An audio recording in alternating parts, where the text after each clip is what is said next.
खरगोन सांसद गजेंद्र पटेल के प्रदेश उपाध्यक्ष बनने पर खंडवा में जोरदार स्वागत। प्रदेश उपाध्यक्ष बनने के बाद खंडवा पहुंचे श्री पटेल ने किए दादाजी के दर्शन। खंडवा भाजपा के नवनियुक्त प्रदेश उपाध्यक्ष एवं खरगोन बड़वानी के लोकप्रिय सांसद गजेंद्र पटेल प्रथम बार उपाध्यक्ष बनने के बाद दादाजी की नगरी खंडवा पहुंचे। सर्किट हाउस पर भाजपा जनों द्वारा उनका स्वागत किया गया।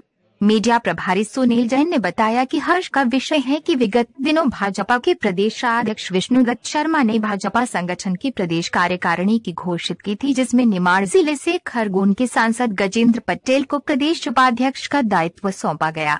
संघ से जुड़े श्री पटेल वर्षों से भाजपा संगठन में कार्य करते हुए आगे बढ़ते जा रहे हैं। प्रदेश संगठन ने जहां उन्हें खरगोन का सांसद बनवाया, वहीं सत्ता के साथ ही अब संगठन में भी एक बड़ा पद देकर उन्हें अपनी कार्यक्षमता बढ़ाने का मौका दिया है। प्रवक्ता सुनील जैन ने बताया कि सर्किट हाउस पर बड़ी संख्या में कार्यकर्ताओं ने शाल, श्रीफल व पुष्पमाला से उनका आत्मीय स्वागत किया। तत्पश्चात वे दादाजी धाम पहुंचे, जहां दादाजी के चरणों में नमन, प्रदेश की सुख समृद्धि और शांति के लिए धूनी माई में आहुति पेश की। नए मिशन के साथ काम करेगी भाजपा। देश में नरेंद्र मोदी की सरकार बनने के बाद 8 साल में हमने भारतीयता के नए मूल्यों की स्थापना की है और ये युग अभी 21वीं सदी वाला युग है। हम चाहते हैं इस सदी को संपूर्ण विश्व में भारतीयता का झंडा बुलंद करें। नए मापदंड के अनुसार भारतीयता का युग आ रहा है, इसलिए हम पूरे देश में भारतीयता के साथ सांस्कृतिक मूल्यों की स्थापना गाँव तक करना चाहते हैं। प्रधानमंत्री नरेंद्र मोदी की सोच गांव के हर व्यक्ति तक पहुंचे। ये पंचायत चुनाव और नगरीय निकाय चुनाव में हमारा उद्देश्य होगा। उन्होंने भारतीय जनता पार्टी के केंद्रीय और प्रदेश नेतृत्व का आभार व्यक्त करते हुए कहा कि उन्होंने मुझ में जिस तरह से मुझ में विश्वास जताया है, मैं उन मूल्यों को पूरा करूंगा। बैतूल और खंडवा जिले के अल्प प्रवास पर आए खरगोन सांसद ने कहा कि ये गौरव की बात है कि हम देश के सर्वोच्च पद से लेकर अंतिम पद तक अब एक नई सोच की सरकार स्थापित करने जा रहे हैं। उन्होंने भरोसा जताया कि जिस तरह से हमने हाल ही में पूरी विधानसभा के उपचुनाव में सभी सीटों पर फतह हासिल की है, उसी प्रकार हम नगर निगमों, नगर पंचायतों और ग्राम पंचायतों तक में भारतीय जनता पार्टी की सोच के प्रत्याशियों को विजयश्री दिलाएंगे।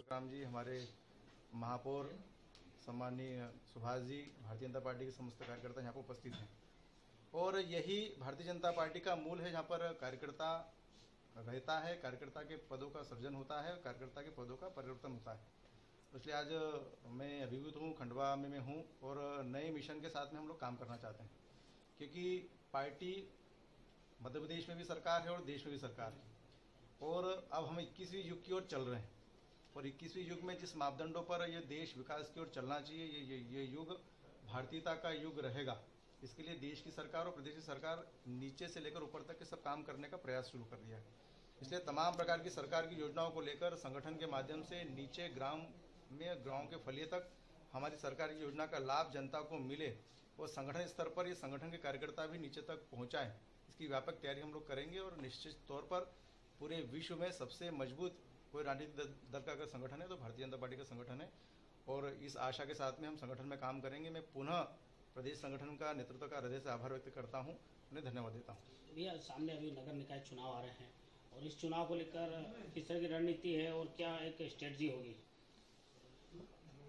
नगर निगम के चुनाव भी हैं और ग्राम पंचायतों के चुनाव भी आने वाले हैं और जिस प्रकार का विश्वास पिछली विधानसभा के चुनाव के बाद में जब इस प्रदेश में कांग्रेस के ही विधायक असंतुष्ट हुए और उसके बाद में बाई इलेक्शन जब हुआ तो ये दिख गया कि जनता मध्य प्रदेश में भारतीय जनता पार्टी के साथ में खड़ी है और लोकप्रिय नेता मध्य प्रदेश के मुख्यमंत्री माननीय शिवराज जी के साथ खड़ी है और हमने उस 28 सीटों में से 19 सीटें जीत कर दिखा दिया है कि प्रदेश में भारतीय जनता पार्टी के प्रति जनाधार है। और नगर निगम को भी हमने देखा है कि नगर पालिका के जब चुनाव होंगे तो नगर में मिलने वाली जितनी सुविधाएं हैं वो मध्य प्रदेश की भारतीय जनता पार्टी की सरकार के द्वारा दी जा रही है। छोटे से अगर व्यक्ति की बात करें तो प्रधानमंत्री आवास नगर पालिकाओं में भी दे रहे हैं, 2.5 लाख रुपए की योजनाओं का लाभ मिल रहा है, आधार कार्ड है, संबल की योजना है, ये नगरीय क्षेत्र के लोगों को मिल रहा है। निश्चित तौर पर पिछली बार भी ज़्यादातर नगर निगम और नगर पालिका, नगर पंचायत भारतीय जनता पार्टी के पास थी और अब जनता का विश्वास बढ़ा है। हम अत्यधिक सीटें भारतीय जनता पार्टी के नेतृत्व में लड़ेंगे और हमारे भारतीय जनता पार्टी के कार्यकर्ता चुनाव जीतेंगे। भैया, एक बात सामने आ रही है कि जो अभी हाल में घटनाक्रम हुआ मुरैना में शराब कांड का, शराबबंदी की मांग भी उठने लगी है, जिस तरह से वहाँ पे लोगों की मौतें हुई है और सरकार भी एक तरीके से मुहिम पूरे मध्य प्रदेश में चला रही है। क्या आगे आप शराबबंदी के पक्ष कर रही है? निश्चित तौर पर मध्य प्रदेश की सरकार हमारे मुख्यमंत्री जी के नेतृत्व में स्वच्छ और स्पष्ट चल रही है। हम प्रदेश में शांति चाहते हैं, प्रदेश में सुशासन चाहते हैं और सुशासन के लिए जो भी कदम उठाना पड़ेंगे वो मध्य प्रदेश के मुख्यमंत्री माननीय शिवराज जी और पूरी भारतीय जनता पार्टी का संगठन उठाएगा। निश्चित तौर पर प्रदेश में एक अच्छा वातावरण बने, इसके लिए पार्टी पूरी ताकत के साथ खड़ी है और उसके लिए काम कर रही है।